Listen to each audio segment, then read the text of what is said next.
बाढ़ के पानी में अपने रोटर्स तक उल्टा पड़ा सेना का यह हेलीकॉप्टर कुछ देर पहले तक हवा में लहरा रहा था।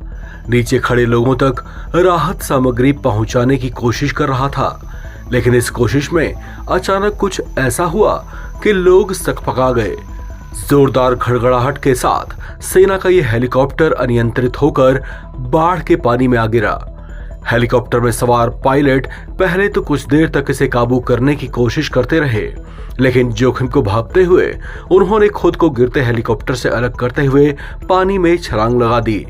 इस कोशिश में पायलट को कुछ चोटें भी आईं, लेकिन वो सही सलामत बच गया है।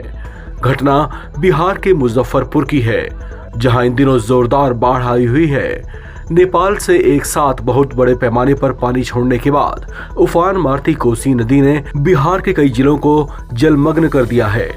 मुजफ्फरपुर में भी इसी तरह के हालात बने हुए हैं। कई इलाकों में लोगों के घर पानी में डूबे हुए हैं, जबकि कई जगहों पर लोग पिछले कई दिनों से अपने घरों की छतों और मचानों पर फंसे हुए हैं। ऐसे में उन तक राहत सामग्री पहुंचाने की कोशिश की जा रही है। इस काम में सेना के हेलीकॉप्टरों का भी सहारा लिया जा रहा है, लेकिन इसी तरह की एक कोशिश बड़े हादसे में बदल गई, जब सेना का एक हेलीकॉप्टर जिसमें राहत सामग्री भरी हुई थी वो अचानक बेकाबू हो गया और देखते ही देखते जोरदार आवाज के साथ नीचे आ गिरा।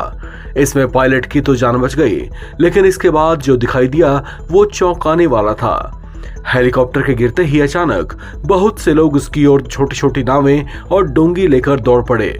पहले तो लगा कि वे मदद के इरादे से वहां पर गए हैं, लेकिन उन्होंने अचानक हेलीकॉप्टर में लोडेड राहत सामग्री की लूट मचा दी। देखते ही देखते कुछ नावें सामान के बैग से भर गए, जबकि उनकी देखा देखी कुछ और नावें भी वहां आ पहुंची। इस वीडियो में देखिए कैसे ये लोग अपनी जान जोखिम में डालकर बाढ़ के पानी में गिरे हेलीकॉप्टर में घुसकर उसमें से सामान निकाल रहे हैं। भारतीय सेना के मुताबिक यह हेलीकॉप्टर एक एडवांस्ड लाइट हेलीकॉप्टर था, जिसे राहत सामग्री पहुंचाने के दौरान आपात लैंडिंग करानी पड़ी। हेलीकॉप्टर में 3 सैन्य कर्मियों समेत 2 पायलट मौजूद थे। सभी सुरक्षित बताए जा रहे हैं। सूत्रों के मुताबिक यह हेलीकॉप्टर बिहार के सीतामढ़ी से मुजफ्फरपुर की ओर जा रहा था, जहां उसे राहत सामग्री आवंटित करनी थी, लेकिन इससे पहले ही यह हादसे का शिकार हो गया। सूत्रों के मुताबिक इस घटना के बाद जांच के आदेश दे दिए गए हैं। इस खबर में फिलहाल इतना ही।